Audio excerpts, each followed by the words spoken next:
সাইয়েদুনা ইব্রাহিম আলাইহিস সালাতু ওয়াস সালাম প্রত্যেকদিন দরজার সামনে দাঁড়িয়ে থাকতেন, দেখি কোনো মেহমান পাওয়া যায় কিনা। বাড়ির সামনে দিয়া মানুষ যাওয়ার সময় মানুষদেরকে ডেকে নিয়ে তারপরে মেহমান বানাইয়া ঘরে খাবার খাওয়াইতেন। একবার জোরে বলা যাবে কি মারহাবা। প্রিয় নবীকে জিজ্ঞেস করা হলো, ইয়া রাসূলুল্লাহ আইউল ইসলামি খায়রুন, ইসলামের মধ্যে উত্তম কাজ কি?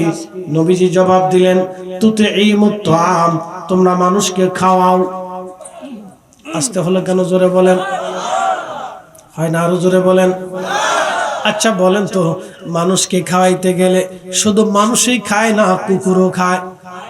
শুধু কুকুরও পায় না, বিড়ালেও পায়? শুধু কি বিড়ালেও পায় না, ওই আপনার পোকামাকড়ও পায়?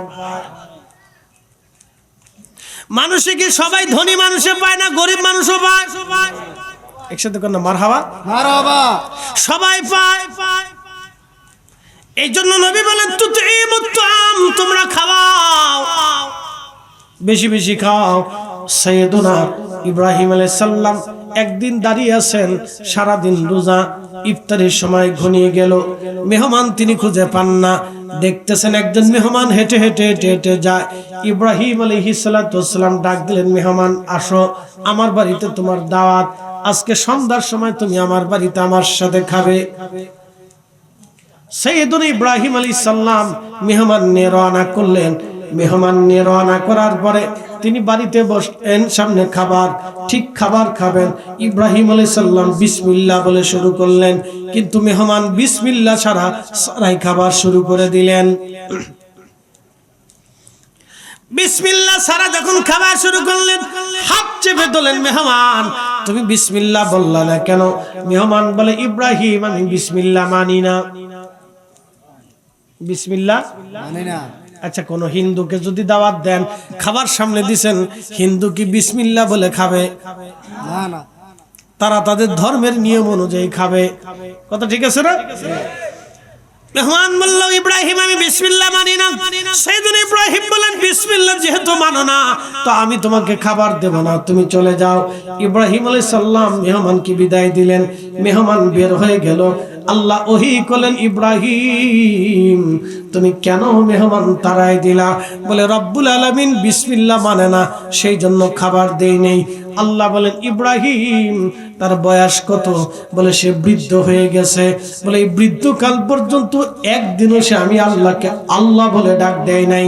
বলো, এই বৃদ্ধ পর্যন্ত আমি তারে খাবার দিছি না, তুমি তারে দিয়েছ? বলে, আল্লাহ তুমি তো তারে খাবার দিয়েছ।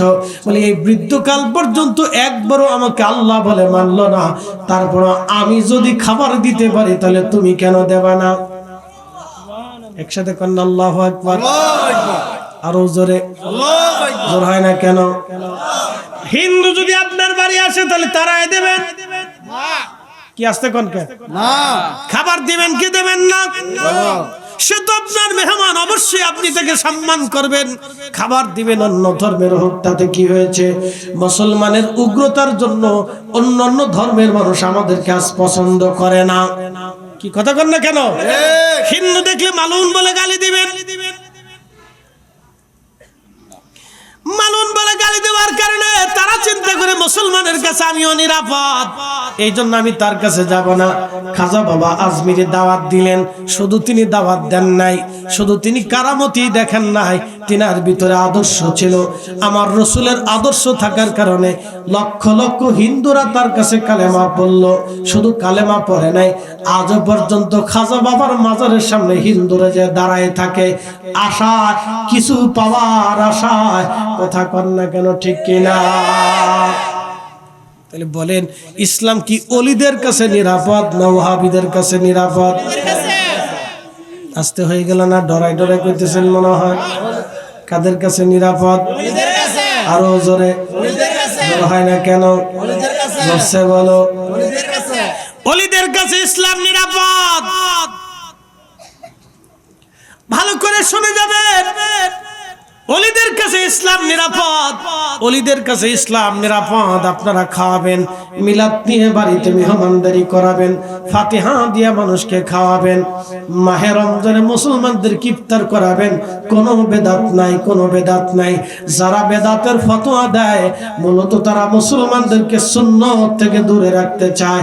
আমরা দাওয়াতের সুন্নত ভুলে যাব না, দুরুদের সুন্নত ভুলে যাব না, জিকিরের সুন্নত ভুলে যাব না, দোয়ার সুন্নত ভুলে যাব না, মেহমানদারির সুন্নত ভুলে যাব না। দাওয়াত দেওয়া এক সুন্নত, কোরআন শরীফ তেলাওয়াত করা আরেক সুন্নত, এরপরে আপনি জিকির করা আরেক সুন্নত, দুরূদ শরীফ পড়া আরেক সুন্নত, এরপরে দোয়া করা আরেক সুন্নত, তাবারক খাওয়ানো আরেক সুন্নত।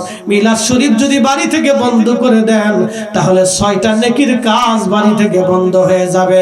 আর মিলাদ শরীফ যদি চালু থাকে তাহলে 6টা সুন্নতের কাজ চালু থাকবে, 6টা নেকের কাজ চালু থাকবে। আমরা নেকের কাজ বন্ধ হতে দিতে পারি না। হাত উঁচা করে বলেন ঠিক না বেঠে? বুঝাইতে পারছি? মিলাদ চলবে? ডরে ডরে কোন মিলাদ চলবে? খাওয়া দাওয়া চলবে? দুরূদ চলবে? কোরআন খতম চলবে?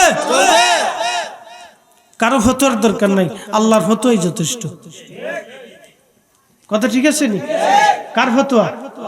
আল্লাহ কোথায় ফতোয়া দিছে এবার আপনাদেরকে শুনেছি। আল্লাহ কেমনে ফতোয়া দিছে দেখেন। আল্লাহ ওয়াজ করলেন, ফামান ইয়ামাল মিসকালা যাররাতিন খায়রান ইয়ারা ওয়া মান ইয়ামাল মিসকালা যাররাতিন শাররান ইয়ারা। অনুপরিমাণ যদি নেকের কাজ করো প্রতিদান আমি দিয়ে দেব, অনুপরিমাণ গুনার কাজ করলে তার প্রতিদান আমি তোমাকে দিয়ে দেব। এর অর্থ হলো নেকের কাজ ছোট হোক ছাড়ব না, গুনার কাজ ছোট হোক করব না। নেকের কাজ ছোট হোক ছাড়ব না, গুনার কাজ ছোট হোক করব না, গুনার কাজ ছোট হোক করব না, নেকের কাজ ছোট হোক ছাড়ব না। আবার বলি, গুনার কাজ ছোট হোক করব না, নেকের কাজ ছোট হোক ছাড়ব না। মিলাদে দুরূদ শরীফ আছে ছাড়ব না, মিলাদে কোরআন তেলাওয়াত আছে ছাড়ব না, মিলাদে দাওয়াত দেওয়ার সুন্নাত আছে ছাড়ব না, মিলাদে দোয়া আছে ছাড়ব না, মিলাদে তাবারক আছে আমরা তাও ছাড়ব না। কথা বলেন ঠিক কিনা? শোনেন, ভালো করে শুনেন। আমি মালয়েশিয়ার একটা জায়গার নাম মালাক্কা, একটা প্রদেশ আছে। মালাক্কাতে চাইনিজদের প্রথম একটা মসজিদ আছে, শত শত বছর আগে। আমি এখানে গেলাম, চিন্তা করলাম নামাজ পড়ে আসি। তারই পাশে আর একটা কুয়া আছে, 600 বছর আগের কুয়া। এখানে পাহাড় ছিল, এই পাহাড়ের ভিতরে কুয়াটা এক বুজুর্গ খনন করেছিলেন। ওই এলাকার জনশ্রুতি আছে কুয়ার পানি খুব পরিশুদ্ধ এবং কুয়ার পানি শেফা। বিভিন্ন মানুষ বিভিন্ন জায়গা থেকে সে কুয়ার পানিগুলি নিয়ে চলে যায়। আমি কুয়াতে গেছিলাম, পানিও পান করেছি, খুব মিষ্টি পানি, ভালো। আবার বুঝতেছেন এটা মালয়েশিয়ান সরকার, বাংলাদেশি সরকার না। তো তারা ওই পানিটাকে নিয়ে পরীক্ষা নিরীক্ষা করে দেখলো এই পানিতে কোনো জীবাণু এবং কোনো ক্ষতিকর কিছু নাই, পানি খুব পরিশুদ্ধ, বিশুদ্ধ। দেখেন, ওলিদের কারণে পানিরও পরিবর্তন এসে যায়। 600 বছর ধরে সেই কুয়াটা এখনো চলমান, প্রতিনিয়ত মানুষ সেই কুয়া থেকে পানি নেয়, খায়, ওযু করে নিতে থাকে। পাশে একটা মসজিদ আছে, তো এখান থেকে পানি পান করে কিছু পানি কদ্দুর লয়ে আমরা রওনা দিলাম সেই চাইনিজদের প্রথম মসজিদে গেলাম। যাওয়ার পরে তাদের গোরস্থানে ঢুকলাম, সিস্টেম ভালো। এরপরে মসজিদের পাশে একটা মিনার আছে অনেক বড়। ওই মিনারাতে আগে দাঁড়িয়ে মুসলমানরা আজান দিত, মিনারাটা এখনো আছে। মসজিদের সামনে একটা ঢোল আছে, ঢোল কাঠের টাওয়ার তৈরি করে, কাঠ দিয়ে টাওয়ার তৈরি করে টাওয়ারের উপরে ঢোল রাখছে, বিরাট বড় ঢোল। রমজানে সেহরিতে ইফতারির সময় ঢোল পিটাইতো, দ্রুম দ্রুম করে আওয়াজ হয়, বুঝছেন? তো চাইনিজদের মসজিদ তো বুঝতে পারছেন এটা সিংকু পাঙ্কু মসজিদ। সিংকু পাঙ্কু বুঝেন নাই? ওরা ওই বাড়িঘরও ওইরকম সিংকু পাঙ্কু বানায়, খুব সুন্দর। চাইনিজ, জাপানিজ, কোরিয়ান, এরা বাড়ি ওই চিঙ্কু পাঙ্কু করে তৈরি করে। থাই ওদের অঞ্চলের বাড়িঘর এরকম খুব ঢকপথ করে কাঠ দিয়ে খুব সুন্দর করে সিংহু পাঙ্কু করে বানায়। তো মসজিদ ওইভাবে বানাইছে, বহু বছর আগের মসজিদ, কাঠ দিয়ে বানানোটা ওখানেও আছে, দারুণ চমৎকার। তো নামাজ পড়ছি মসজিদে, খুব ভালোই লাগলো, মেহরাব টেরাব দিয়ে খুব সুন্দর লাগছে, কাঠ কুট দিয়ে বানানো, সব কাঠের কাজ, দামি দামি কাঠ। সে বসতে বসতে শত শত বছরে কাঠের কিচ্ছু হয় নাই। তো এই মসজিদে নামাজ শেষ করার পরে বের হওয়ার পরে দেখি বড় বড় ডেকসি। কি ব্যাপার, ডেকসি কে? এরা মানুষে খাওয়ায়, এরা কোন সময় নামাজের পরে, প্রত্যেক জুমার পরে খাওয়ায়। তা আমার মনে পড়লো, আমরা ছোটকালে আগে যখন মসজিদে জুমার নামাজ পড়তে যাইতাম, তো তখন আগে ওই সিন্নি দিত। কি কথা মনে আসেনি আপনাদের? কলা পাতা। হাজি সাহেব কি পাতা?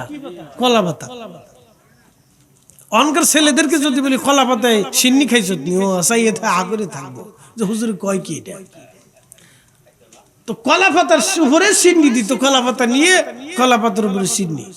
সিন্নু মাগার খুব ভালো ছিল, একবার অরিজিনাল দুধ, অরিজিনাল চাই, অরিজিনাল মিষ্টি, কোনো ডুপ্লিকেট নাই। অহন মাঝে মধ্যে দুধ খাই না, পানি খাই না, বুড়িগঙ্গার পানি খাই, বুঝি না। কি কথা ঠিক আছে না ভাই? দুধও ভেজাল, দুধও ভেজাল। ওরে বাঙালি, বাপরে বাপ, দুধও ভেজাল, চিনিতেও ভেজাল, চালির ভিতরেও ভেজাল। এই ভেজালে ভেজালে আপনার আমাকে শরীরও ভেজাল হয়ে গেছে।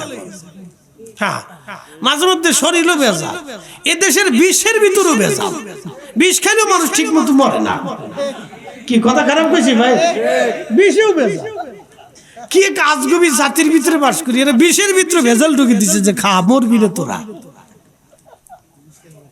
বুঝতে পারছেন? আমরা যে কোথায় বাস করি মাঝে মধ্যে চিন্তা করলে আপনার ডর করবে যে কোথায় বাস করি আমরা। এই মসজিদে দারুণ চমৎকার বড় বড় ডেকছে, ওরা খাওয়ায় মালো। এরপরে দেখলাম বড় একটা টেবিল, টেবিলের উপরে যে আপনাদের তাবরক রান্না করার উপরে যে ডেকসির উপরে ঢাকনা থাকে, ওটা কি বলে? ঢাকনা। ঢাকনা বা ঢাকনি, যেটি ওই ঢাকনির মতো অত বড়, এর ভিতরে দেখি কলা সাজায় রাখছে। তাই আমি বললাম এত কলা কে? হুজুর এই মুসল্লিরা নামাজে আসে, যারা নামাজ আসবে তারা নামাজ কালাম পড়ে একটা দুইটা কলা খেয়ে চলে যায়, মেহমানদারি করে কলা দিয়ে। আমি বললাম যাক, ভালো হয়েছে। আমরা বাঙালিরা, আমরা সুন্নিরা বাংলাদেশে যখন মিলাদ শেষে জিলাপি দেই, সিন্নি দেই, বিরিয়ানি দেই, তখন ওরা কয় আমরা বলে জিলাপির আসে। তো হেরা যে কলা খায়, তাহলে হলো কলার আসে। আমরা হচ্ছে জিলাপি হুজুর, আর ওরা হলো কলা হুজুর। বুঝতে পারছেন? আর আরো বলো খেজুর হুজুর। তো প্রিয় উপস্থিতি, পৃথিবীতে যতদিন মানুষ এবং মুসলমান থাকবে ততদিন এই মেহমানদারি থাকবে। একসাথে বলেন কথা ঠিক কি না? যারা ফতোয়া দিবে তার কপাল নষ্ট। আগের যুগে আমাদের ফরিদপুরে একটা আদত ছিল, আমরা সানা কয়েক গ্রামে একজন মৌলভী সাহেব ছিল, কুমিল্লাতে বাড়ি, মানুষ খুব সম্মান করত, সবাইকে তো মৌলভী সাহেব। মৌলভী সাহেব বলতো আমার কোরআন শরীফ পড়াইছে, আমার বাপেরও পড়াইছে। এবার বুঝে না কত বড় বুড়ার বুড়া উস্তাদজি, খুব রাগ এবং চেতা ছিল, কাঠটা সুন্নি লোক ছিল, ভালো করে শুনে। তা আমাদের গ্রামে মানুষ যখন ওই ধান টান আগে আসতো, তো ধান টান দিয়ে আগে সিন্নি রান্না করিয়ে পাকশাক করে পিঠে টিটে বানাইয়া মৌলভী সাহেবের দাওয়াত দিয়ে আগে মৌলভী সাহেবের খাওয়াইতো। গাভীর দুধ হইলে, গাছে আমটাম হইলে আমাদের দেশে বলতো সিন্নি খাওয়ানো, মোল্লা খাওয়ানো। মোল্লা খাওয়ানোর একটা সিস্টেম ছিল। মিলাদ সাহেব হুজুর, মৌলভী সাহেবের ডাক দিয়ে হুজুরের দাওয়াত দিয়ে সুন্দর করে বাড়িতে মিলাদ পড়াইয়া আমটাম দিয়ে দুধ টুধ দিয়ে সুন্দর করে খাওয়ানো হইতো। এটা কিন্তু মোল্লা খাওয়ান না। এখন মোল্লাও আছে, কিন্তু কপালে মোল্লার খাওয়ান নাই। দুধের জায়গা দুধ আছে, আমের জায়গা আম আছে, কিন্তু মোল্লা খাওয়ান নাই। বলে কারণ কি? মোল্লা কয় মিলাদ পড়া বেদাত, পাবলিকে কয় পাইছি আরাম, এবার যদ্দুর ভরো তোমরা কিনে টিনে খাও, আমরা আর তোমরা ফ্রি খাওয়াইতাম না। এখন বলেন দুধের দোষ না কপালের দোষ? মোল্লা কয় মিলাদ হারাম, পাবলিকে কয় পাইছি আরাম। আগে ফিরি ফিরি আম দুধ খাওয়াইছি, এবার কিনে খাও। কি কথা কর নাকি? ইজ্জত আমরা আমাদেরটারে বাস দিয়ে দিছি, আইক্যালা বাস। আমাদের ইজ্জত আমরা আইক্যালা বাস দিয়ে গুতাই দিছি। যা ইজ্জত, তুই কবরে চলে যা। এ মুসলমান, ভালো করে শুনবেন। আশ্চর্য কথা, বাংলাদেশের কিছু মৌলবীরা মালয়েশিয়া যায় ভিক্ষা করে, এটা শুনলে আপনি হাসবেন। মালয়েশিয়া ভিক্ষা করে যাইয়া হাই হাই এখান থেকে যায় মালয়েশিয়ান মানুষ আলেমদেরকে খুব সম্মান করে। আমি মালদ্বীপে গেলাম মাহফিল করার জন্য। মাহফিল করার পরে লোকেরা কে হুজুর আপনার মাদ্রাসা আছে? এগুলো আছে। হুজুর মাদ্রাসায় কি কিছু নিবেন টিবেন না? আমি বললাম কারণ কি আপনারা দিবার চান? হুজুর এর আগে এক হুজুর আইছিল, এই সেই হুজুর আইসা আমাদের কাছ থেকে মাদ্রাসার কথা টাকা নিয়ে গেছে। আমি বললাম এমন চিটারি ব্যবসা আমাদের সুন্নিদের কাছে না।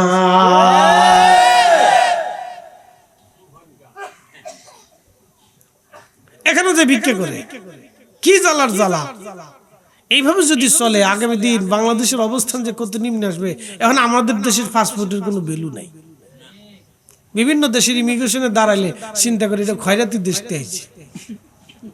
হ্যাঁ, চিন্তা করে ওই একবারে প্রধানমন্ত্রীর কার্যালয় থেকে একবারে পিয়ন পর্যন্ত এরা সিটার। কি আসতে কনকে, কি আসতে কনকে জোরে বলেন। দুর্নীতিগ্রস্ত চিন্তা করে এটা ঢুকাইলে আবার এটাতে কি করে না করে আল্লাহ জানে।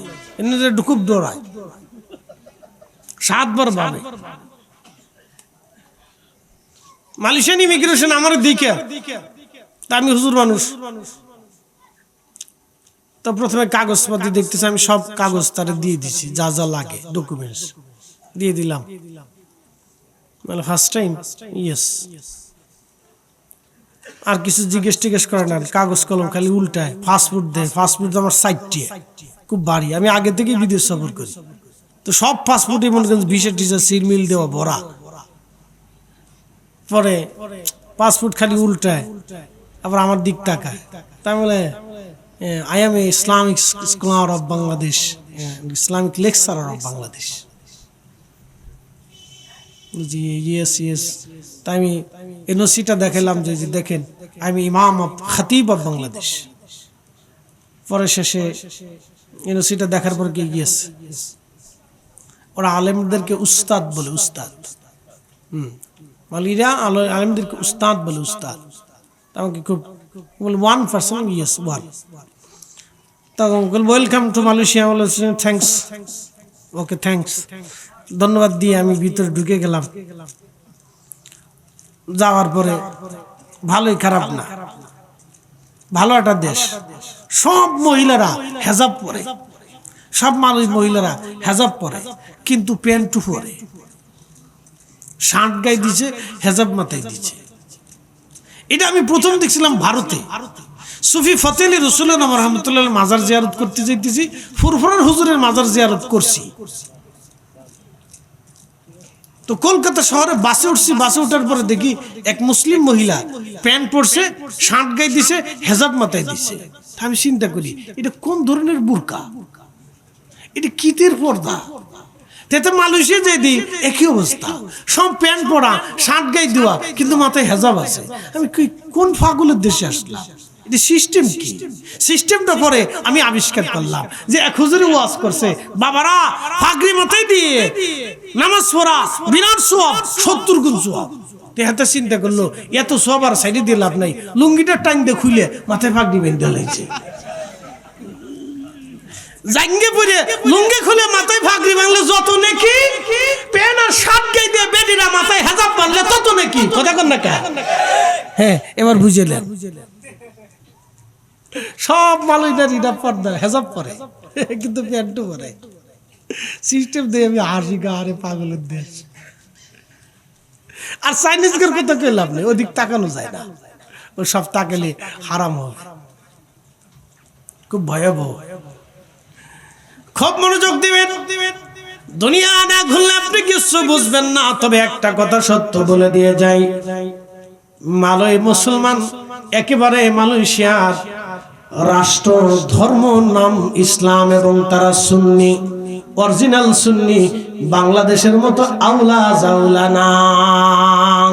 প্রত্যেক বছর মিলাদুন নবীর সময় যখন আসে, রাষ্ট্রীয়ভাবে রাষ্ট্রের প্রধানরা মিলাদুন নবী পালন করে। প্রত্যেক মসজিদে মসজিদে মিলাদুন নবী পালন হয়। একবার জোরে বলা যাবে কি মারহাবা। প্রত্যেক মসজিদে দোয়া হয়। ও দেশে কোনো ফতোয়া টতোয়া চলে না, তারা অন্য কোথাও ফতোয়া তারা গ্রহণ করে না। তারা মিশর আল আজহার বিশ্ববিদ্যালয়ের বড় বড় শাফি মাযহাবের আলেম যারা আছে তারা তাদের ফতোয়া গ্রহণ করে। ঐক্যবদ্ধ একটা জাতি, শুধু উশৃঙ্খল বিশৃঙ্খল আমরা দেখতেছেন, শুধু আমরাই না, আরো আছে। সুদানের অবস্থা দেখলেন, এক মুসলমান আর এক মুসলমান সুদানে মারতেছে, গুলি করে করে মুসলমান এক মুসলমান আর এক মুসলমানরে মারে। 2 বছরে 1.5 লক্ষ মানুষ গৃহযুদ্ধে মারা গেছে সুদানে। 100% মুসলমানের দেশ, চিন্তা করতে পারবেন? এক মুসলমান আর এক মুসলমানকে গুলি করে মারার পরে আল্লাহু আকবার, কি জঘন্য! এগুলো হলো খারিজিয়াত। খারিজিরা মুসলমানদেরকে হত্যা করে তাকবীর দিত আল্লাহু আকবার।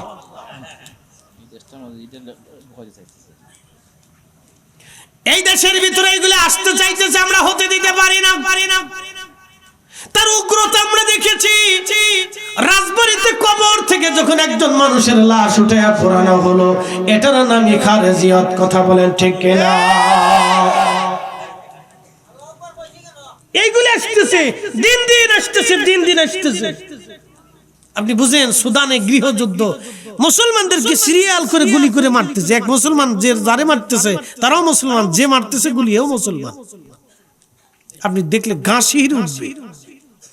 তারপরে গুলি করে মারার পরে আল্লাহু আকবার, আল্লাহু আকবার, আল্লাহু আকবার। শয়তানে হাসে, বাপ রে বাপ, অতি সব আমার সাথে বড় সিটা। হ্যাঁ, কত নিকৃষ্ট! আপনি ভাবলে গা শিহরে উঠবে যে এক মুসলমান আর মুসলমানকে কি করে গুলি করে মেরে আল্লাহু আকবার বলে স্লোগান দেয়। এইগুলি হচ্ছে উগ্রতা। অথচ রব্বুল আলামিন কোরআনুল কারীমের ভিতরে আল্লাহ বলেন, মান কাতালা নাফসান বিগাইরি নাফসিন আও ফাসাদিন ফিল আরদি ফাকান্নামা কাতালান নাসা জামিআ।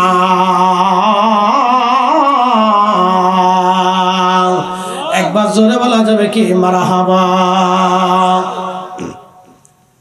তোমরা যদি নিরাপরাধ একজন মানুষকে মেরে ফেলে দাও, নিরাপরাধ, সে কোনো অপরাধ করে নাই, নিরাপরাধ। তোমরা যদি নিরাপরাধ একজন মানুষকে হত্যা করো, আল্লাহর কোরআন বলে কাতালান নাসা জামিআ, তামাম দুনিয়ার মানুষ মেরে ফেলে দিলে যে অপরাধ, একজন নিরাপরাধ মানুষ মেরে ফেললে সে অপরাধ হবে।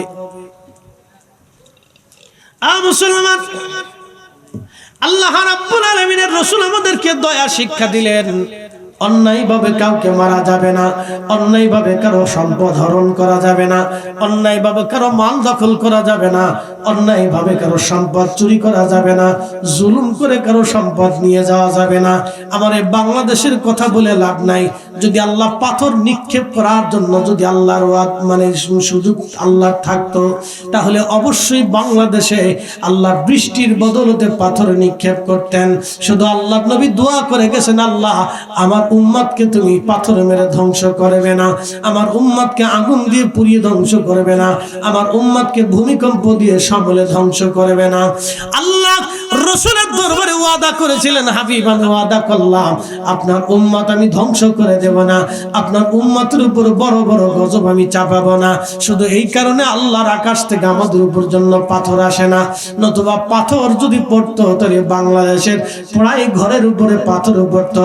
কারণ বাংলাদেশে হাজার হাজার মানুষ মুসলমান আছে যারা নামাজ পড়ে কিন্তু সন্তানের হক বুঝাই দেয় না, যারা নামাজ পড়ে কিন্তু প্রতিবেশীর হক বুঝায় না, বোনের জমি বুঝাই দেয় না, ভাইয়ের জমি বুঝাই দেয় না। কথা বলেন ঠিক কিনা? হাজি হাজ করতে গেছে, হাজি হাজ করতে গেছে, কাবা ঘর ধরে কাদের বলে আল্লাহ মাফ করে দাও। কাবাঘর থেকে হাজি হজ করার জন্য গেল আরাফা, আরাফা থেকে হাজি হেঁটে হেঁটে মুজদালিফা, মুজদালিফা থেকে হেঁটে হেঁটে জমারাতে শয়তানকে পাথর মারতে আসছে। তখন শয়তানে হাসে, কয় হাজি আমারে পাথর মারতে আইছো, তুমি তো দোকানদারের পাওনা দিয়ে আসো নাই।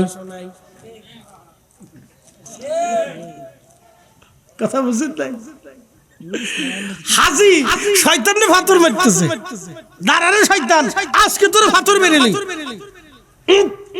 দূরে দাঁড়ায় শয়তান হাসে, উরে সিটা এই শয়তান আইছে আমি শয়তানকে ফাতর মারার লিগে, এত দিয়ে সুদ খায়। এই আস্তে গল্প জোরে বলেন, এতে যে আমার ফাতর মারার লিগে এতে দিয়ে ঘুষ খায়। গত বছরের আগের বছরে আমি হজ করছি, তো হজে যাব,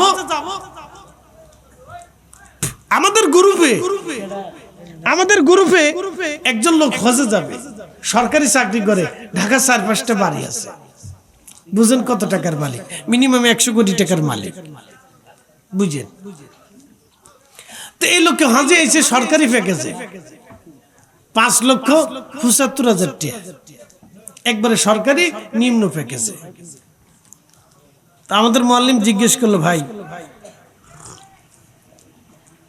আপনি কোটি কোটি টাকার মালিক, সরকারি প্যাকেজে হজে আইছেন কে? আপনি নেবেন 12 লক্ষ টাকার প্যাকেজ, নিলে 21 লক্ষ টাকার প্যাকেজ, হিলটনে থাকবেন, কাবা শরীফে থাকবেন, আর জমানাতে শয়তানের পাশাপাশি আপনারে মিনায় একটা তাবু দিয়ে দিব, এখানে থাকবেন। আপনি এনে খয়রাতি প্যাকেজে আইছেন কে? কষ্ট হবে, কোনো অসুবিধা নেই। কে কেন? শোনেন, আমার যা কামাই আছে সব হলো হারাম। এই 6 লাখ টাকা বাপের জমি বেচে, কিছু আব্বার জমি টমি ছিল, এটা বেচে এই 6 লাখ টাকা জোগাড় করছি। এই 6 লাখই হালাল, আর যা আছে সব হারাম। হারামটাই দিয়ে হজ করলে হজ হইতো না, আমি জানি। এর লিগে 6 লাখ টাকা দিছে, আমি এটা দিয়ে হজ করব। দেখছেন, ও শতানেও বুঝে যে হারাম টাকা দিয়ে হজ হবে না। সিটার কত বড় কি সালাক বাঙালি। মাঝে মধ্যে চিন্তা করি, কিয়ামতের ময়দানে যাই এরা চালাকি করে ধান্দা করবো যে কোনো ফাঁক ফোকর আছে কিনা।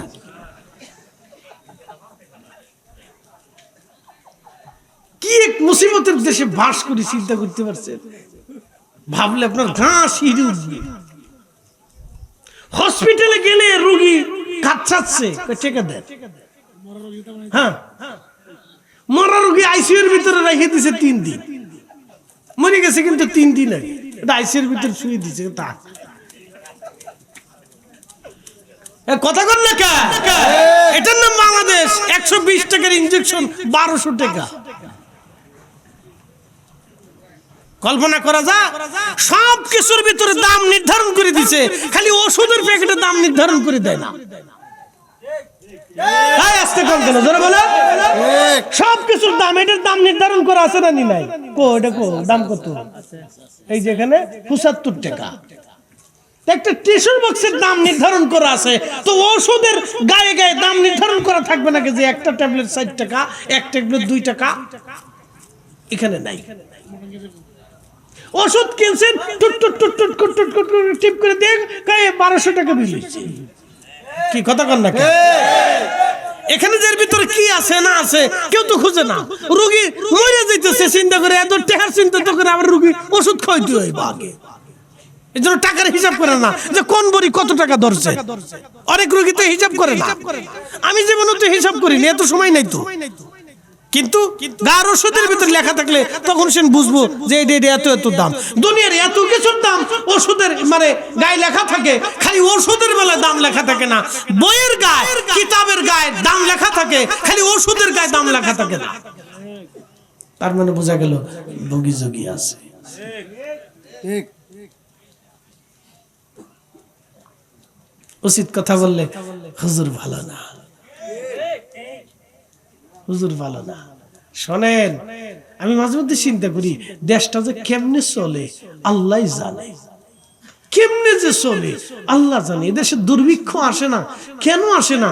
এই মাটির নিচে অসংখ্য ওলিরা ঘুমাই রয়েছে, আল্লাহ শুধু তাদের কারণে আমরা দুর্ভিক্ষ দেয় না। এত দুর্ভিক্ষ আসার কথা তো, এত দুর্নীতি হইলে দেশ থাকে নাকি? বাপ রে বাপ, কল্পনা করা যায়? সাল পর্যন্ত চুরি করে নিয়ে চলে যায়।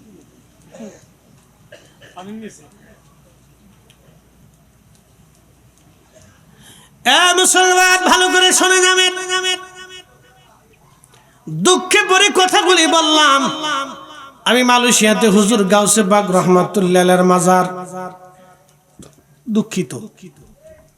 হুজুর গাউসে পাকের আওলাদ সুলতানুল আরিফিন হযরত ইসমাইল বগদাদি আল হাসানি, হুজুর গাউসে পাক রহমাতুল্লাহ আলাইহির কলিজার টুকরা ছেলে, ওনার পবিত্র মাজার জিয়ারত করতে যাব। মালাক্কা সাগরের ভিতরে একটা দ্বীপ আছে, দ্বীপের নাম পোলাও বুসার। যদি মালয়েশিয়ান কোনো ব্যক্তি থাকেন, যদি মালয়েশিয়া প্রবাসী থাকেন, যদি যান, আমার এই ওয়াজ যারা শুনবেন, যদি সুযোগ হয় আল্লাহর ওলির মাজার জিয়ারত করে আসবেন পোলাও বুসারে। হুজুর আওলাদে রাসূলের পবিত্র মাজার জিয়ারত করার জন্য রওনা দিলাম। আহা, স্পিড বোটে উঠবো। সাগরে স্পিড বোট ওঠার আগে আমরা এই ঘাটে যাইয়া ওযু করলাম। ওযু করার পরে চিন্তা করলাম ওযু গোসল করে পাক পবিত্র হয়ে তারপরে যাব। ওয়াশরুমে গেলাম। ওয়াশরুম থেকে বেরোচ্ছিলাম, এরকম একটা টেবিল পাতা, এত বড় সুন্দরের চেয়ে বড় একটা বাক্স রাখা, বাক্সের ভিতর রিঙ্গিত টাকা ফালানো আছে। আমি বললাম, ব্যাপার কি, এত টাকা এরা কি ভিক্ষা করেনি? হুজুর না, এদেশে ভিক্ষা টিক্ষা নাই, ভিক্ষার সিস্টেমও নাই। এরা এই টাকাগুলি দিয়েছেন, আপনি যে ওয়াশরুম করেছেন সেই জন্য তো কিছু টাকা দিতে হবে। আমি বললাম, কত দেওয়া লাগবে? 1 রিঙ্গিত দিলেই হবে। আমি 1 রিঙ্গিত টাকা দিলাম। আমি বললাম, যে টাকা নিবে সে কো, যে টাকা নিবে সে কো। বললো, যিনি টাকা নিবে তিনি নাই, কিন্তু আমি টাকাও আছে, বাক্স আছে। আমি বললাম, যিনি টাকা নিবে তিনি নাই। এটা যদি বাংলাদেশে হতো, কয় বাংলাদেশে হলে হুজুর টাকাও যাইতো, বাথরুমও খুলে নিয়ে চলে যাইতো।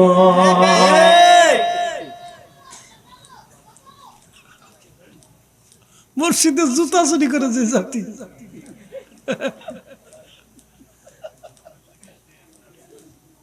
ওয়াজ কারে শোনাবেন? বহু ওয়াজ হয়েছে দেশে, হাজার হাজার ওয়াজ।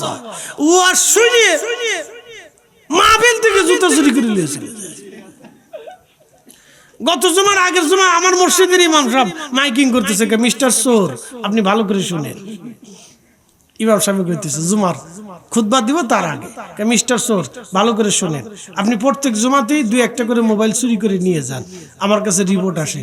তা আজকে জুমাতে আপনাকে সতর্ক করলাম, যদি আপনি সোর আমার মুসল্লির একবার ধরা পড়ে, তাহলে কিন্তু আপনার বাটাম চালান এমন ভাবে হবে যে নিজ জীবনে বাপের নামটা মনে থাকতো না।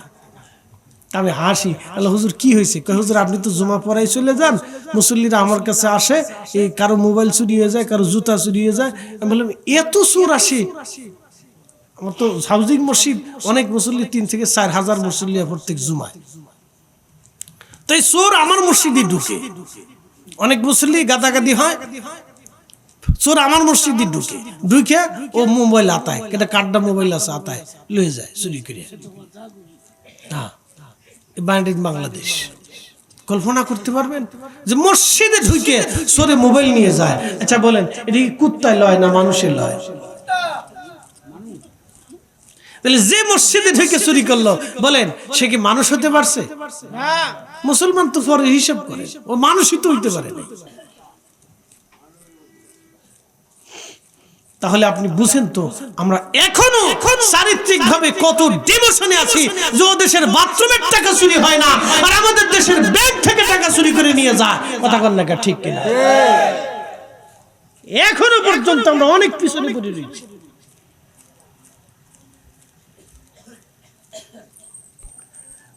মুসলমান, অথচ এই স্বর্ণ যুগ হওয়ার কথা ছিল মুসলিমদের দেশে, অধিক মুসলমানদের দেশে হওয়ার কত স্বর্ণ যুগ। আজকে অধিক মুসলমানের দেশে মারামারি, কাটাকাটি, খুন খারাপি, গৃহযুদ্ধগুলি অধিক মুসলমানের দেশে বেঁধে গেল। ইরাকে গৃহযুদ্ধ চলে, লেবাননে গৃহযুদ্ধ চলে, ইয়ামানে গৃহযুদ্ধ চলে, সুদানে গৃহযুদ্ধ চলে, সোমালিয়া গৃহযুদ্ধ চলে, এরকম আফ্রিকার অনেক মুসলিম দেশে গৃহযুদ্ধ চলে। বাংলাদেশেও একেবারে কম না, গুতাগুতি, লাথালাথি, পিটেপিটি, লুডু খেলা নিয়ে 2 গ্রুপের মারামারি করে 40 জন আহত হয়।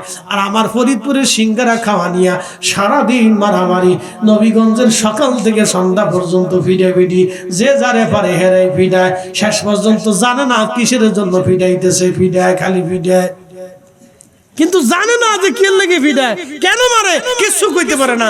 যে মার খায় সে নিজেও জানে যে আমারে কি লাগে পিটায়, যে মারে সেও জানে না যে আমি কিসের জন্য পিটাচ্ছি। কি কথা কন না, মেড ইন বাংলাদেশ। কারে ওয়াজ শোনাবো, ওয়াজ কারে শোনাবো, মাঝে মধ্যে চিন্তা করে কি ওয়াজ করবো বুঝি আসে না। অথচ আল্লাহ রসুলের একটা ভয়াবহ হাদিস শুনে যান, সহিহ মুসলিম থেকে হাদিস শুনে যান। আল্লাহর নবী বলেন, আমার উম্মত তোমরা যদি এক ভাই আর এক ভাইকে হত্যা করার জন্য যাও এবং যে নিহত হবে সেও জাহান্নামী, যে নিহত করবে সেও জাহান্নামী। যে নিহত হবে সেও জাহান্নামী, যে নিহত করবে সেও জাহান্নামী হবে। এই জন্য রাজনৈতিক মারামারি কখনো জান্নাত হতে পারে না। এলাকা ভিত্তিক ক্ষমতার মারামারি জান্নাত হবে না। খুন খারাপি করলে ভালো করে শুনে রাখেন, ওই এলাকা দখল, সে এলাকা দখল, ওই জমি দখল, সেই জমি দখল, আধিপত্যকে কেন্দ্র করে যারা মারামারি করে মারবে জান্নাত হবে না। নবী বললেন, একজন আরেকজনকে যদি অন্যায়ভাবে মারতে যাও তাও জাহান্নামী, যে মরবে সেও মরতে আসছে সেই জন্য জাহান্নামী, যে মারছে সেও জাহান্নামী। সহিহ মুসলিমের হাদিস ভালো করে শুনে যান। এই জন্য মারার আগে হাত ভালো করে হিসাব করে নিয়ে বুঝে সুঝে নিয়ে জান্নাত পাবেন। কেউ কেউ শহীদ হয়ে গেছে, আরে বেটা শহীদ কি বাপ দাদার কালি ফুদ্দারি সম্পত্তি পাইছো তুমি? ভালো করে দিন বুঝে দেন। আমরা দিন থেকে অনেক দূরে চলে গেছি, ইসলাম থেকে অনেক দূরে চলে গেছি। নবী শিক্ষা দিলেন কি আর আমরা মানলাম কি? আমরা শুধু রসুল থেকে ঈমান এনেছি কিন্তু আদর্শ আনতে পারি নাই। আপনি যদি ইউরোপে চলে যান, ওদের মদের ভিতরে ভেজাল না, মদের ভিতরে ভেজাল নাই। ভাবতে পারবেন যে একটা অর্ধ উলঙ্গ জাতি, যাদের নারীরা হাফ প্যান্ট পরে রাস্তা দিয়ে হাঁটে, জীবনেও একটা নারীর গায়ে তার অনুমতি ছাড়া হাত ধরতে পারবেন না, ধরবেন তো মারা যাবেন। আর বাংলাদেশে 14 তবকা বুরকা পরে রাত 8টার সময় যদি এই মাধবপুর থেকে বাসে উঠাই দিয়ে ঢাকা পর্যন্ত পৌঁছানোর চিন্তা করেন, আপনার গা শিহরিবে, চিন্তায় ঘুম হারাম হয়ে যাবে। আমার মেয়েটা ঠিক মতো ঢাকা পৌঁছাইলো কিনা, এই কথা বল না কেন? 14 তবকা বুরকা ভরেও যদি পাঠান তাও নিরাপত্তা নেই দেশে। আপনি ভাবেন গা শিহরে ওঠার মতো কথাই বলি। আর ইউরোপে রাত 2টা-3টা পর্যন্ত একটা মেয়েও যদি রাস্তা দিয়ে হেঁটে যায় অর্ধ উলঙ্গ, আপনি স্পর্শ করবেন তো মারা যাবে। আপনাকে সাথে সাথে পুলিশ ধরে নিয়ে চলে যাবে, প্রেসিডেন্ট ফোন দিলেও ছাড়বে না। বাংলাদেশে তো আইতে নেতা বাইতে নেতা ধমক দেয়।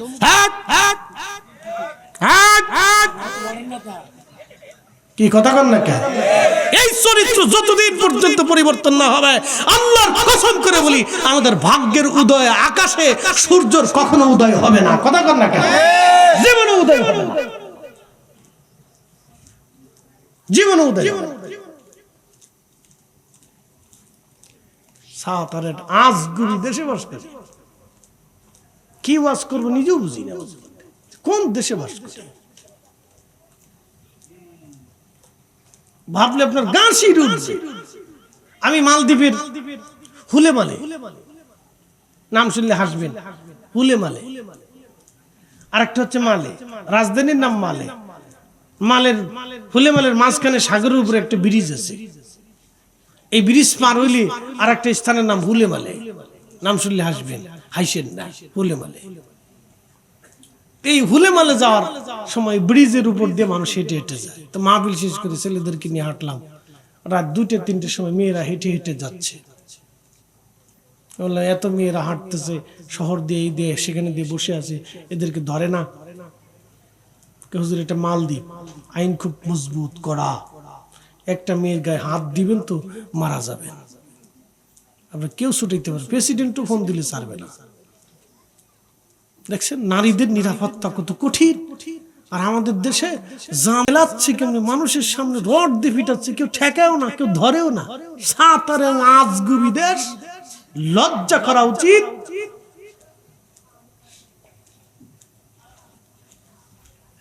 মানবতার মানবিকতা মানুষের হৃদয়ের মধ্য থেকে একেবারে বিন্দু পর্যন্ত নাই। আবার মসজিদে এসে সেজদা দেখে সুবহান রাব্বিল আলা, শয়তান হাসে কে বাপ রে বাপ, ও তো আমার সিটু সিটার। কি কথা কর না কেন, জোরে বলে। এই চলতেছে আমাদের দেশে।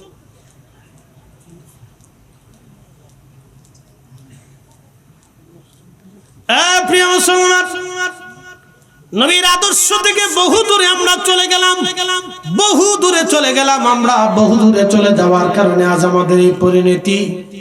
ওয়াজ শুনবেন কি মানবেন কি ভালো করে শুনে যান। ওয়াজ আমি বেশি লম্বা করব না, চলে যাচ্ছি। মেহমানদারির কথা বলতেছিলাম। ইব্রাহিম আলাইহিস সালাম মেহমানদারি করলেন, আল্লাহর খলিল মেহমানদারি করলেন, নবীজির জমানা আসলো। হাজী সাহেব সম্ভবত হজে যারা গেছেন তারা আপনারা খন্দকে গিয়েছেন, খন্দকের ময়দান। এই খন্দকের একটা পাহাড়ে নবীজি যেখানে নামাজ পড়েছিলেন সেইখানে এখন একটা মসজিদ আছে। যেখানে নবী নামাজ পড়েছিলেন সেই মেহরাব এখনো আছে। বহু হাজী এইখানে যায় নামাজ আদায় করে। ওই মসজিদের নিচে আরেকটা মসজিদ আছে, মসজিদে সালমান ফার্সি। এই মসজিদের পরে আরেকটা মসজিদ আছে, মসজিদে আলী। খন্দকে গেলে তিনটা মসজিদ আপনি পাবেন। আল্লাহ নবীর একটা মসজিদ, সালমান ফার্সির একটা মসজিদ, হযরত আলীর আর একটা মসজিদ। খন্দকের পাহাড়ের পিছনে আর একটা পাহাড় পাবেন, জাবাল আবু সিলা। জাবাল আবু সিলার ভিতরে জাবালে আবু সিলাতে ছোট্ট একটা গুহা আছে।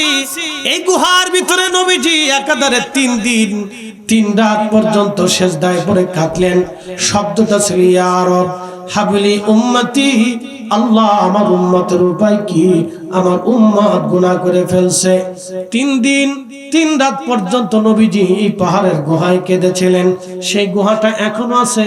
আমি ওইখানে বসে জিয়ারত করেছি।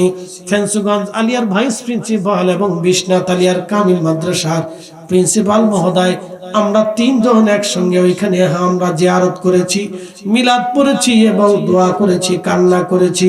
নবীজি 3 দিন 3 রাত পর্যন্ত এই উম্মতের মায়া এই পাহাড়ের গুহায় না খেয়ে ক্ষুধার্ত অবস্থায় উম্মতের জন্য কেঁদেছিলেন। অথচ আমরা এই উম্মত নবীকে কিছুই দিতে পারি নাই। আমরা এই উম্মত আল্লাহর নবীকে কিছু দিতে পারি নাই। কথা বলেন ঠিক কিনা? এ বীরবাসার মুসলমান ভালো করে শুনে যাবেন, আমরা নবীর উম্মত কিছুই দিতে পারি নাই। ওই পাহাড়ের পিছনে একটা বাড়ি আপনি পাবেন। এই বাড়িটা হযরতে জাবের রাদিয়াল্লাহু আনহুর বাড়ি। সেই বাড়িটা এখনো হাজী সৌদি সরকার এটা মসজিদ কমপ্লেক্স করে সুন্দর করে রেখে দিয়েছে হাজীদের জিয়ারতের জন্য, দেখার জন্য। আল্লাহর নবী খন্দকের খাল খনন করতেছিলেন। খাল খনন করতে যায় নবীজি ক্ষুধার্ত। ভালো করে বুঝেন, 10,000 মক্কার কাফেররা ধেয়ে যাইতেছে মদিনার দিকে আক্রমণ করার জন্য। গোয়েন্দা মারফত নবীজি জানতে পারলেন মক্কা থেকে মদিনার দিকে 10,000 বাহিনী নিয়ে আবু সুফিয়ানের নেতৃত্বে বিরাট একটা সৈন্য দল মদিনা আক্রমণের জন্য রওনা হয়েছে। মদিনাতে তেমন সাহাবী নাই, মাত্র 3,000 সাহাবী ছিল। নবীজি সবাইকে ডাক দিয়ে বললেন, বিরাট সৈন্য দল আসতেছে, কি করে প্রতিহত করব তোমরা বলো। তখন সালমান ফার্সি বলেন, হুজুর মদিনা ঢোকার পথে আমরা বড় করে খাল খনন করে দেই যাতে তারা সরাসরি আক্রমণ করতে না পারে। নবীজি বললেন, ঠিক আছে করো। 3,000 সাহাবী নিয়ে নবীজি খাল খনন করতেছিলেন। বিরামহীন ভাবে সাহাবীরা খাল খনন করতে লাগলেন। যত দ্রুত গতিতে খাল খনন করা যায় 3,000 সাহাবী খাল খনন করতেছে যাতে সরাসরি কাফেররা মদিনা আক্রমণ করতে না পারে।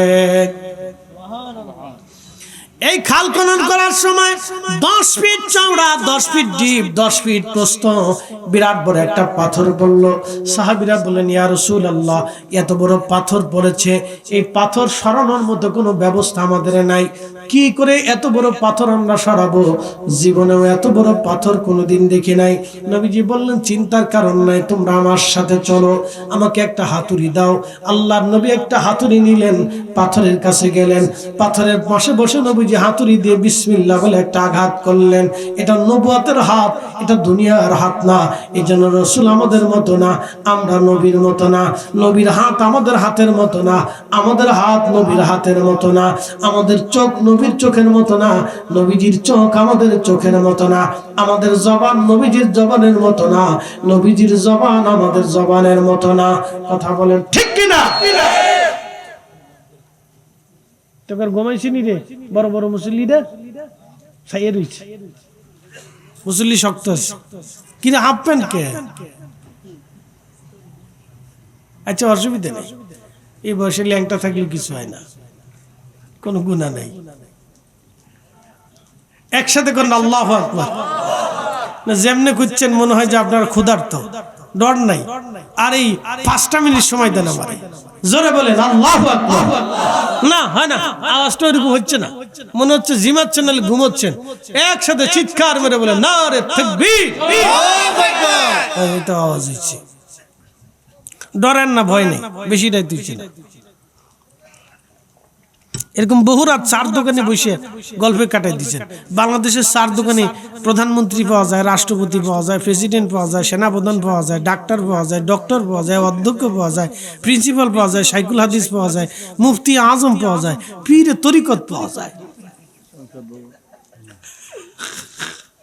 বাংলাদেশের 4 দোকানে কি না আছে কত। আবার বাংলা সিনেমাও দেখা যায়, বাপ রে বাপ, ঢুসুম ঢাসুম ঢুসুম ঢাসুম, ওর দিক তাকাইলে মাঝে মধ্যে বমি আসে। আর ওদের নাম হলো স্টার, তারকা। শয়তান হাসে কা, ওরা যদি তারকা হয় তাহলে আমার আর দোষ কি?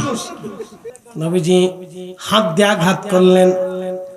10 ফিট চওড়া একটা পাথর, 10 ফিট ডিপ, 10 ফিট দৈর্ঘ্য এবং প্রস্থে বিরাট পাথর।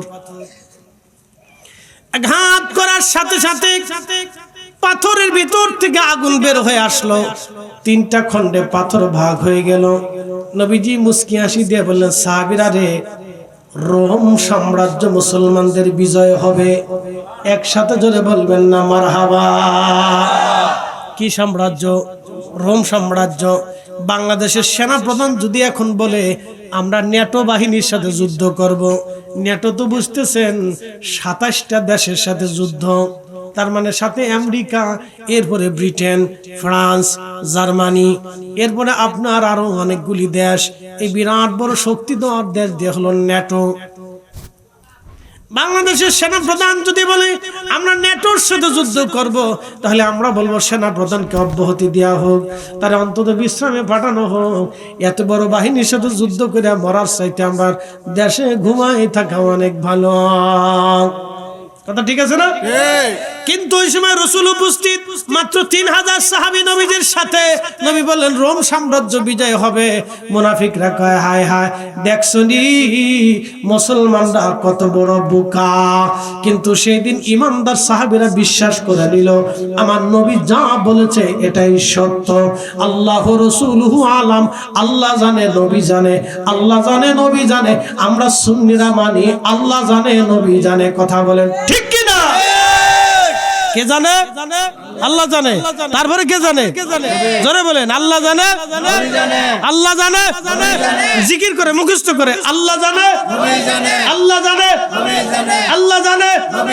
এটা কি আমাদের আকীদা না সাহাবীদের আকীদা? 1.5 লক্ষ সাহাবীর আকীদা, 1.5 লক্ষ সাহাবী। মানে আমরা যদি বেদাতি কও তাহলে সাহাবীদেরকে বেদাতি কয়ে দেখো যে তোমার 14 পুরুষের হিসাব আমরা তলব করে নিবানি যে তুমি কোন জাতের লোক। কথা কোন ঠিক কি না? আল্লাহ নবী দ্বিতীয়বার আবার হাতুড়ি দিয়ে আঘাত করলেন। আঘাত করার সাথে সাথে বাকি পাথরগুলি আরো 3টা করে খণ্ড হলো, আগুন বের হয়ে আসলো। নবীজি ডাক দিলেন, সাহাবীরা রে, পার্সিয়ান সাম্রাজ্য মুসলমানদের বিজয় হবে। পার্সিয়ান সাম্রাজ্য বর্তমান রাশিয়া, চীন, উত্তর কোরিয়া, এরপরে ইরান, ভেনিজুয়েলা, এই বিরাট একটা দেশ, বিরাট একটা জোট। এই জোটের নাম ধরেন পার্সিয়ান সাম্রাজ্য। এই বিরাট বড় জোটের সাথে আমরা কি করে যুদ্ধ করে পারবো? কিন্তু নবী বললেন পার্সিয়ান বিজয় হবে। সাহাবীরা এক বাক্যে মেনে নিলেন। আহা, কিন্তু নবীজি 3 দিন ধরে কোনো খাবার নাই, ক্ষুধার্ত। হযরত জাবের বলেন, ইয়া রাসূলুল্লাহ, আপনি ক্ষুধার্ত আগে কেন বলেন নাই? নবীজি আগে যদি বলতেন কেন বলেন না ইয়া রাসূলুল্লাহ, আমি জাবের কি মরে গেছি। হযরত জাবের বললেন, হুজুর আপনি বসেন, আমি আসতেছি, বাড়ি থেকে খোঁজ নিয়ে আসি। হযরত জাবের দৌড়ায় চলে গেলেন তার বাড়ি, জাবালে আবু সিলা পাহাড়, যেখানে নবী 3 দিন কেঁদেছিলেন। যদি কখনো হজে যান, উমরাতে যান, আমি ঠিকানা বলে দিলাম, মুআল্লিমকে নিয়ে এই জায়গাগুলি আপনারা ঘুরে আসবেন, দেখে আসবেন, তাহলে হজ করার আত্মতৃপ্তি অন্তরে আসবে।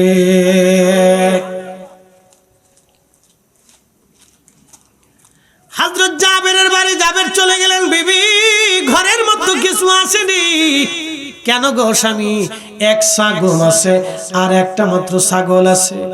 বিবি রে, ছাগল জবাই করে দিয়ে যাচ্ছি, গম রুটি পিসো, গম পিসো, রুটি বানাও।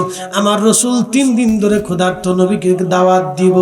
আহা, জাবেরের বিবি ডাক দে বলো, স্বামী রে একটা কথা শুনে যান, আপনি তো দাওয়াত দিবেন কিন্তু নবীজিকে কানে কানে দাওয়াত দিয়েন।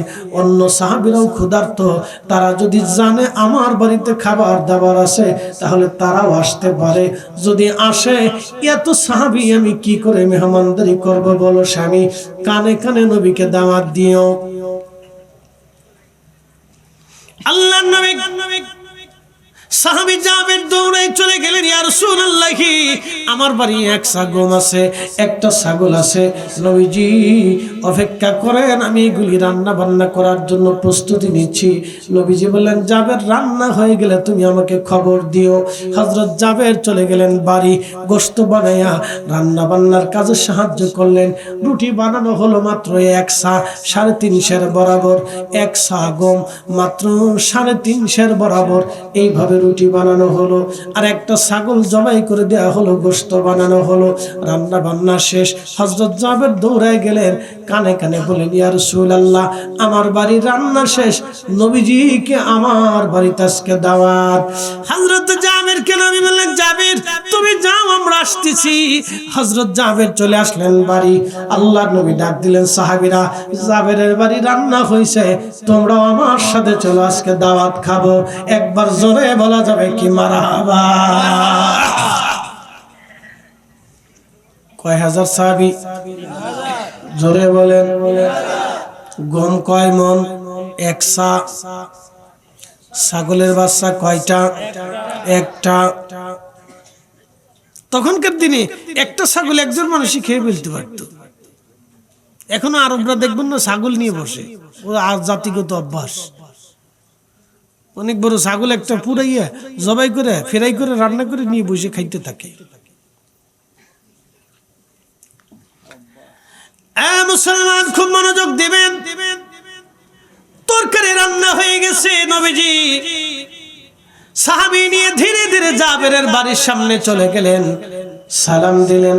হযরত জাবের বের হয়ে আসে, দেখে আল্লাহর নবী, কিন্তু পিছে পিছে 3000 সাহাবী ঢুকে গেছে। একসাথে কন্না আল্লাহু আকবার। আজকে তাবারক কয় ডেক? 5টা। আচ্ছা, এখন ধরেন এরকম যে মাহফিল আছে, লোক আছে, এরকম আরো যদি 4টা লোক হঠাৎ করে কোথার থেকে জানতে জানতে হাঁটতে হাঁটতে চলে আসে, তখন জসিম ভাই চিন্তা করবে আইসের ইজ্জত চলে গেছে আজকে, কমিটি চিন্তা করবে আজকে শেষ, ইমাম সাহেব কবে আমি পালাই।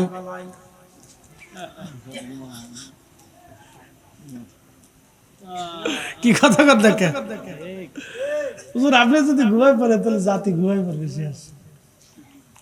ক্লান্ত তো বয়স হয়ে গেছে, ডায়াবেটিসের রোগী, সমস্যা আছে। ডায়াবেটিসের যারে ধরে তার জিন্দেগি শেষ। এই জন্য এটা হওয়ার আগে নিশ্চিন্তে থাকতে, ফ্রি মাইন্ড থাকবেন, হাঁটাহাঁটি করবেন, দৌড়াদৌড়ি করবেন, বেশি পেরেশানি মাথার ভিতরে লইয়েন না, এটা লইলেই বিপদ। ডায়াবেটিস কিন্তু খাবার থেকে হয় না, মূলত চিন্তা থেকে হয়, টেনশন রোগ। আজকে একটা ওষুধ দিয়ে যাই, সারা জীবন মনে রাখবেন, চিন্তা রোগ, খুব ভয়াবহ রোগ এটা,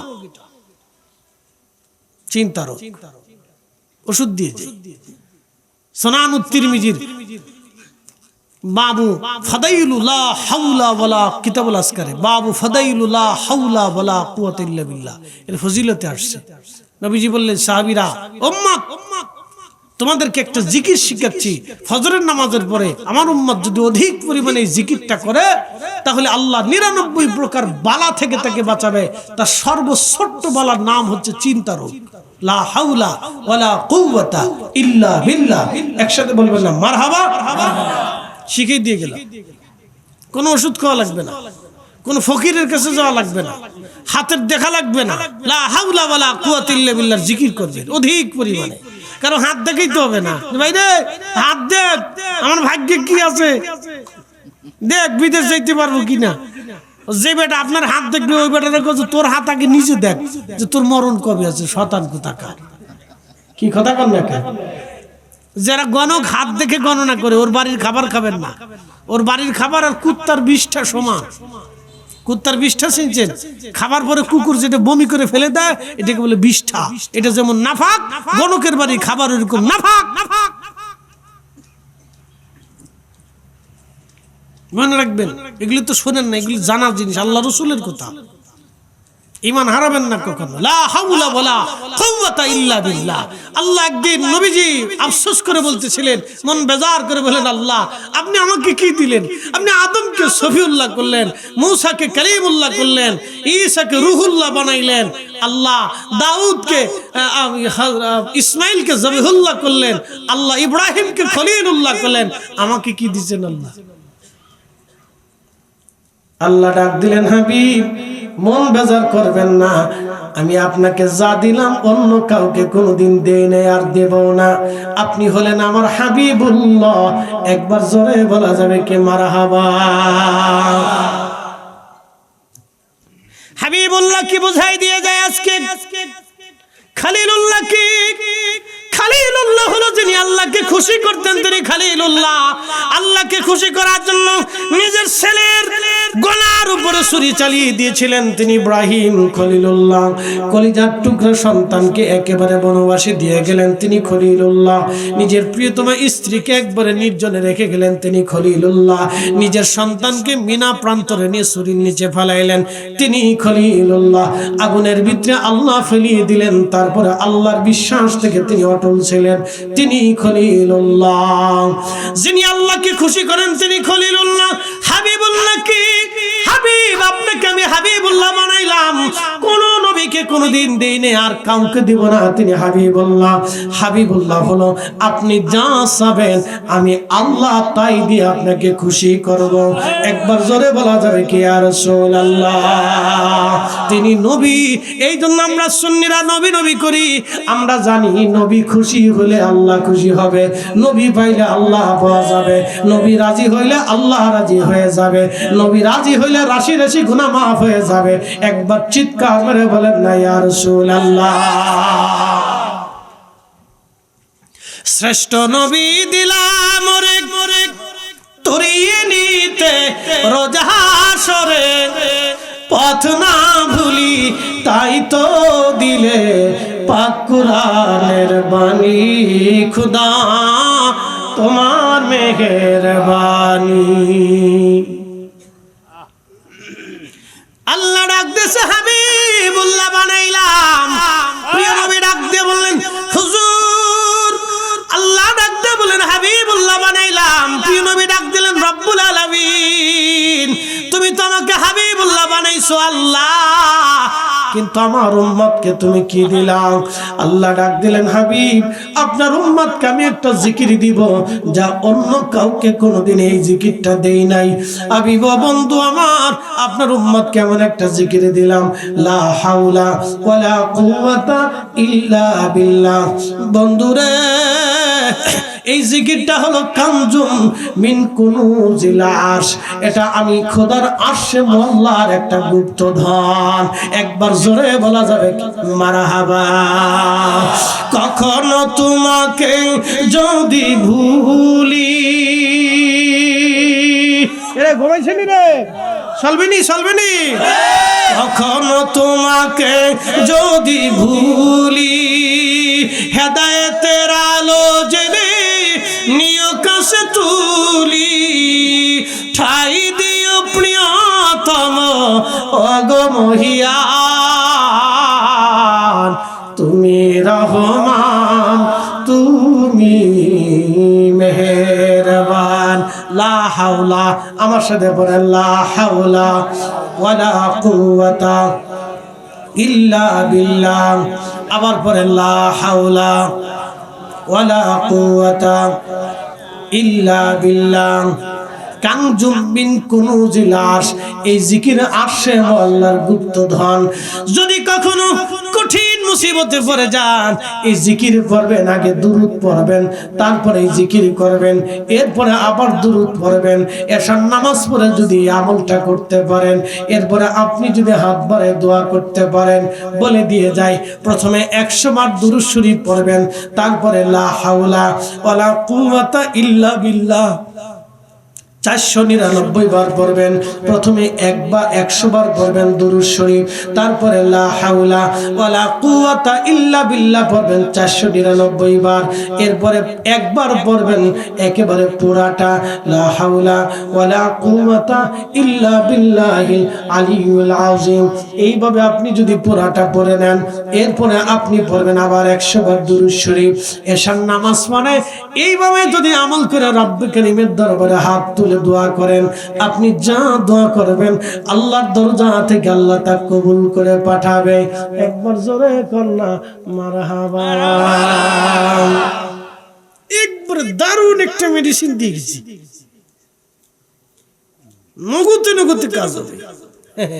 জীবনেও শুনেন নাই, আজকে দিয়ে গেলাম। একবারে কারেন্টের মতো কাজ করবে, মনে রেখেন, কারেন্টের মতো কাজ করবে।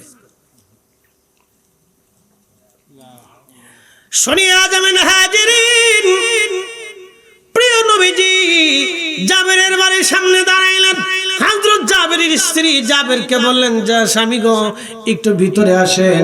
ভিতরে ডাক দিয়া একটা ধমক দিলেন, হাই হাই করছেন কি? আপনাকে না বললাম কানে কানে দাওয়াত দিবেন, আপনি এত সাহাবী কেন দাওয়াত দিচ্ছেন? জাবের ডাক দেখে, বিবির আমার কি দোষ? আমি তো কানে কানে বলেছিলাম, কিন্তু তিনি রাহমাতুল লিল আলামিন একা খেতে চান নাই, ক্ষুধার্ত সাহাবীদেরকে দাওয়াত করেছেন, আমি কি করতে পারি বলো? জাবের স্ত্রী বলেন, স্বামী রে এখন উপায় কি বলো? খাবার তো কম, কি করে এত মানুষের মেহমানদারি হব? জাবের বলেন, বিবি চিন্তার কোনো কারণ নাই, নবীজির সাথে এসেছে, দেখা যাক আল্লাহর পক্ষ থেকে ফয়সালা আসবে। আল্লাহর নামে ডাক দেন, জাবের লাব্বাইক ইয়া রাসূলুল্লাহ, খাবারের পাত্রটা আমার কাছে আনো, তোমার স্ত্রীকে ভিতরে চলে যেতে বলো। খাবারের পাত্রটা সামনে আনা হলো, গোশতের পাত্র সামনে আনা হলো।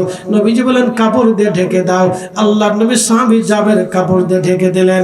আল্লাহর নবী পবিত্র বাম হাত মোবারক রুটির পাত্রের উপরে হাত দিলেন, 3টা রুটি কাপড়ের নিচ থেকে নিয়ে নিলেন, জাবেরের হাতে দিয়ে বলেন, সাহাবীদেরকে কাতার করে বসতে বলো। আসতে হলো কেন? জোরে বলেন। আমি সবাই আজকে তাবারক দিয়ে দিব। কি দিব? আসতে হয় কেন? জোরে বলেন। তাবারক চলবে নি? চলবে। জোরে বলেন।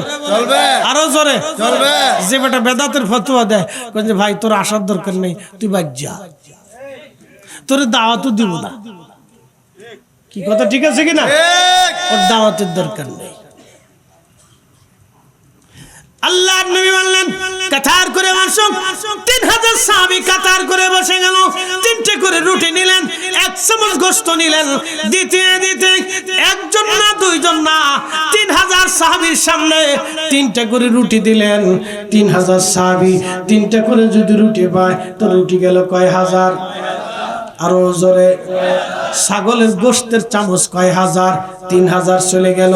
ছাগলের গোশতের তরকারি মাত্র একটা ছাগল, রুটি মাত্র 1 সা, 3000 রুটি চলে গেল। এবার হিসাব কষেন। 3000 সাহাবী খাওয়ার পরে প্রিয় নবী ডাক দিলেন, জাবের মদিনাতে ঘোষণা দিয়ে দাও, কারা কার বাড়ি খাবার নাই তারা যেন তোমার বাড়ি আসে। হযরত জাবের ঘোড়ার পিঠে চড়ে রওনা করলেন, হে মদিনাবাসী, যার ঘরে খাবার নাই তাড়াতাড়ি আসো, আমার বাড়ি তোমাদের আজকে দাওয়াত। রাসূল নিজে হাতে বেড়ে বেড়ে আজকে মেহমানদারি করতেছে। জাবের রাদিয়াল্লাহু তাআলা বারুর দিকে আসছি, ঘুরে ঘুরে ঘুরে ঘুরে দেখছি, আল্লাহ খালি হজ করেন না, আর যার তোর সাথে হজে যায় না, তার এই সাথে কিছু দেখবেন না, খালি কাবা শরীফ দেখে, ওই যে কাবা ও পর্যন্ত শেষ, ওই যে মদিনা শেষ, আর কিচ্ছু দেখে না। ঘুরে ঘুরে দেখে আসতে হবে। হযরত জাবেরের বাড়ির সামনে হাজার হাজার মানুষ, গুনতে গুনতে 15000 মানুষ উপস্থিত, বাচ্চা কাচ্চা, মহিলারা, বৃদ্ধ, যুবক, সব 15000 বসে গেল। আল্লাহর নবী 3টে করে রুটি দিলেন। এবার বলেন রুটি গেল কত হাজার? ৪৫,০০০। আগে গেল ৯,০০০, মোট রুটি গেল ৫৪,০০০। 1 সা গম, একসাথে ধরে বলবেন কি মারহাবা। হাত কার? নবীর হাত। জোরে বলেন কার হাত? জোরে বলেন। রুটি গেল কয় হাজার, 54,000। গমে এক সা, একটা ছাগলের বাচ্চার মেহমানদারি চলতেছে। নবীজি 3টে রুটি নিলেন, একটা রুটিও বেশি নিলেন না। আর আমরা হলে চিন্তা করতাম 4টা আমি লয়ে যাই।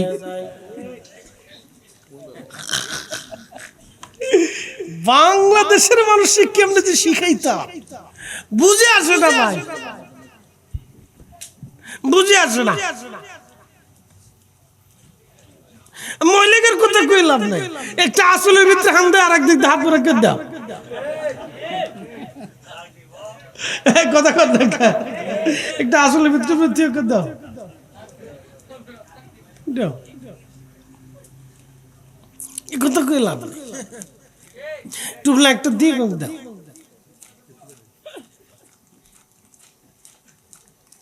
আল্লাহর নবী 3টে রুটি নিলেন, বরাবর একটাও বেশি নেন নাই। জাবের কে বলেন, জাবের রে এবার রুটি যা আছে সব তোমার, গোশত যা আছে সব তোমার।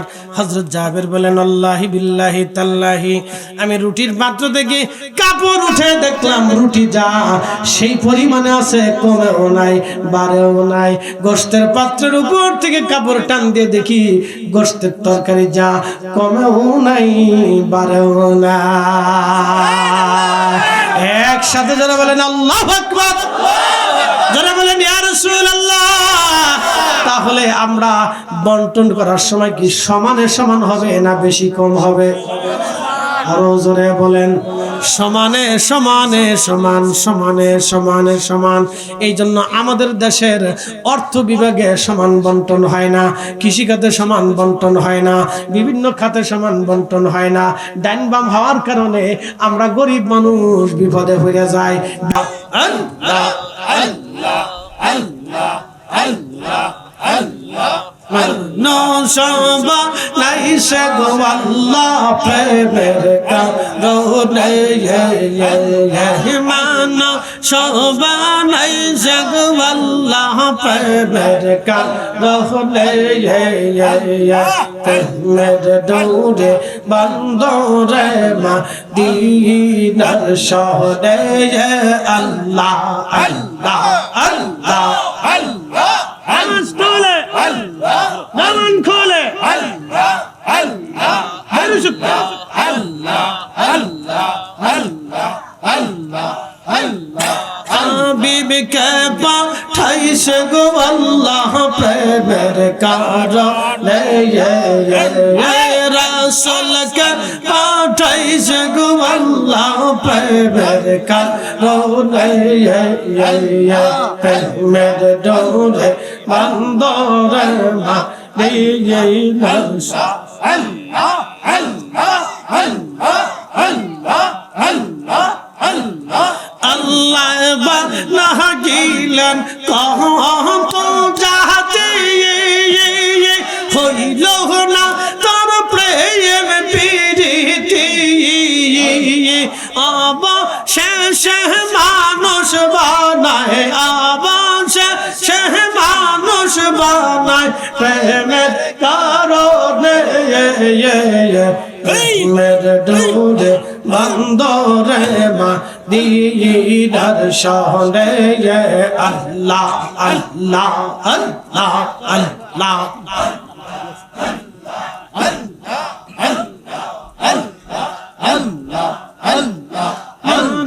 শোভা নাই সে গো আল্লাহ প্রেমের কারণে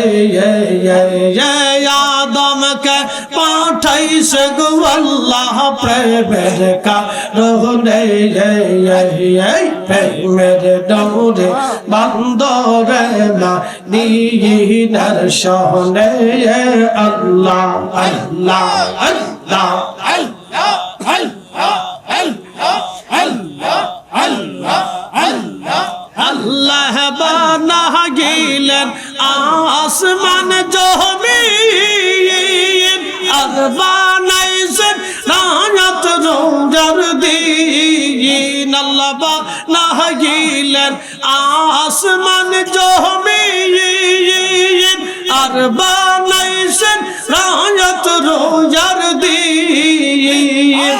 আদমকে পাঠাইল গো আল্লাহ, আদমকে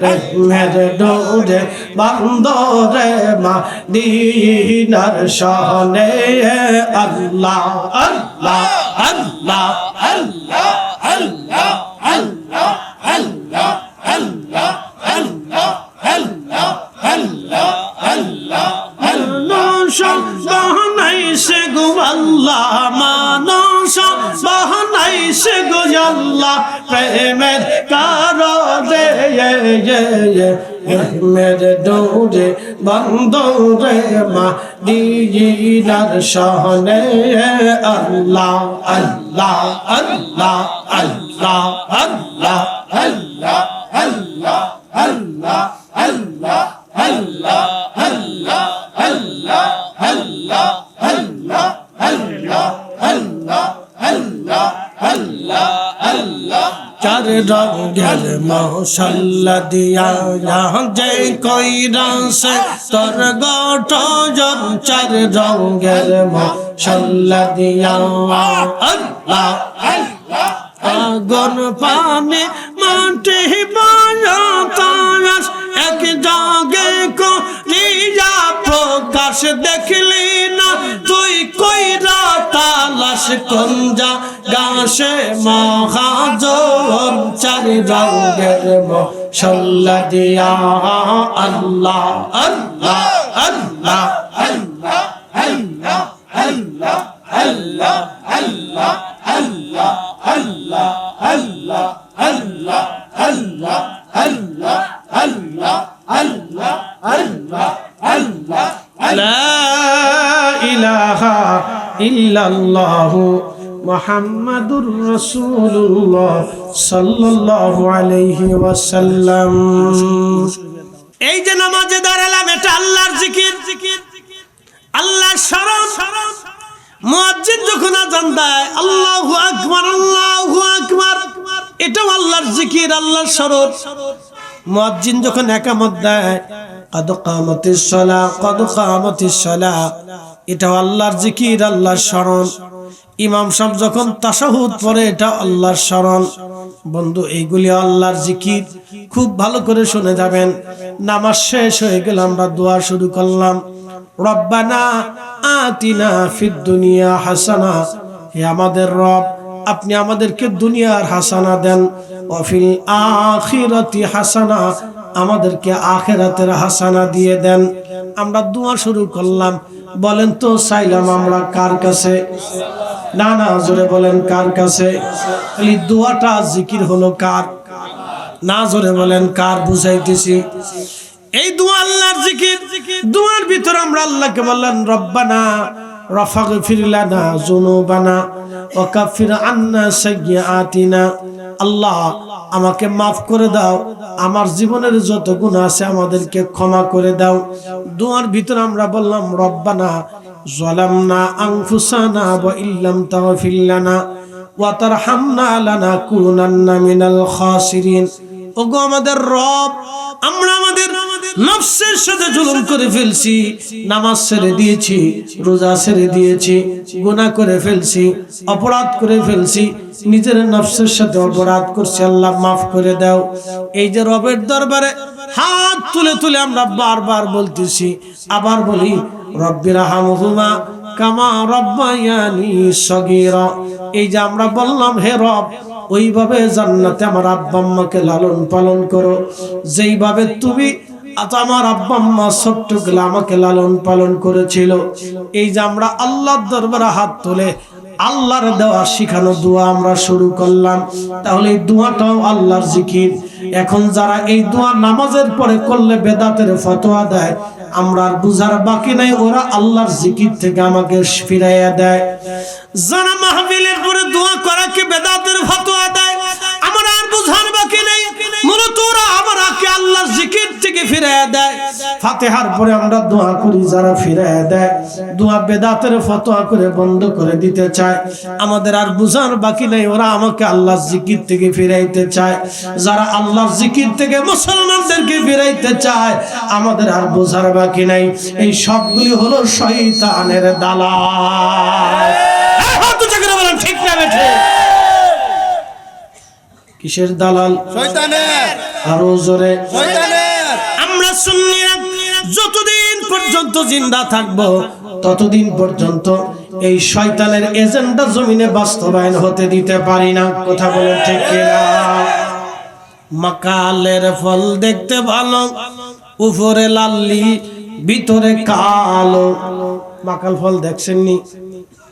মাকালের ফল দেখতে খুব বাহিরে সুন্দর দেখা যায়, আমাদের বাচ্চারা মাকালের ফল কোনোদিন দেখে নাই, আমাদের বাচ্চারা গাব ফল দেখে নাই, পিস ফল দেখে নাই, আরো বহু ফল আছে ওরা দেখে না। বলে ওই সমস্ত গাছগুলি আমাদের বন জঙ্গল থেকে হারিয়ে গেছে, জঙ্গল কমে গেছে, মানুষের সংখ্যা বেড়ে গেছে।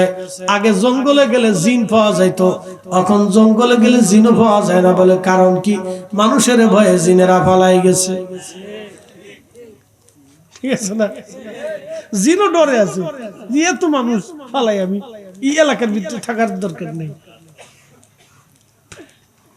খুব মনোযোগ দিবেন। মাকাল ফল দেখতে খুব সুন্দর দেখা যায়, ভিতরে কালো দুর্গন্ধ, বাহিরে ফিটফাট চরম সুন্দর দেখা যায়। মাকালের ফল দেখতে ভালো, উপরে লাল নীল ভিতরে কালো। ওরে সারা জীবন এমনি গেল দয়াল, খাইতে আমরা পারলাম না। যার ভিতরে নাই রসুলের প্রেম, তার সাথে ভাব রাইখো না। শুনে যাবেন বীর পাশাপাশি, খুব ভালো করে শুনে যাবেন। দুরূদ শরীফ শুরু করলাম, মিলাদের দাওয়াত দিলাম। ও আল্লাহর বান্দারা, আজকে বীর পাশা আব্দুল করিম মিয়ার বাড়িতে, আমার বাড়িতে আপনাদের দাওয়াত আপনি দিলেন। প্রথমে এক মুসলমান আরেক মুসলমানকে দাওয়াত দেওয়া, এটা কি আমাদের পীর সাহেব হুজুরের সুন্নত না নবীর সুন্নত? ভাইজান, শুধু আমাদের নবীর সুন্নত না, এটা সমস্ত নবীদের সুন্নত। মেহমানদারি করা পৃথিবীর সমস্ত নবীদের সুন্নত। এক মুসলমান আরেক মুসলমানকে দাওয়াত দিবে, দাওয়াত দেওয়াটা সুন্নত। আপনি দাওয়াত দিলেন, আমার বাড়িতে মিলাদ হবে, দোয়া হবে, জিকির হবে, আপনাদের সবার আমার বাড়িতে দাওয়াত। এখন ধরেন আমি দাওয়াত দিলাম, ভাইরা আপনারা আমার বাড়িতে যাবেন, সবাই আমার বাড়ি দাওয়াত, অমুক তারিখে আমার বাড়ি দাওয়াত রইল। সবাই আমার বাড়িতে গেলেন, যাওয়ার পরে আমি আপনারা বাড়িতে বসে মিলাদ পড়লেন, দুরূদ শরীফ পড়লেন, দোয়া করলেন, জিকির করলেন। এরপরে আমি আপনাদেরকে বললাম, দাওয়াত দিছিলাম, দোয়া খায়ের আপনারা করছেন, আপনারা এবার চলে যান। কেমন হইল? জোরে কর। হইল নি? একসাথে বল, হইল নি? হইল নি? এটা কি তো হইল? আমি তো মেজবান, আপনারা মেহমান, দাওয়াত দিছি আমি। তো মেজবান যদি আখিরাতে বিশ্বাসী হয়, রাসূল বললেন, তাহলে তোমরা মেহমানকে সম্মান করো। যদি তুমি মেজবান আখিরাতে বিশ্বাস করো, পরকালে বিশ্বাস করো, আল্লাহকে বিশ্বাস করো, কবরকে বিশ্বাস করো, হাসরকে বিশ্বাস করো, সহিহ বুখারীতে নবী বললেন, তাহলে তোমরা মেহমানকে সম্মান করো, তাজিম করো। মেহমান বাদ ডেকে নিয়া সুন্দর করে দোয়া খায়ের করে বলেন সালাম আলাইকুম, চলে যান। এটা সম্মান হইল নি?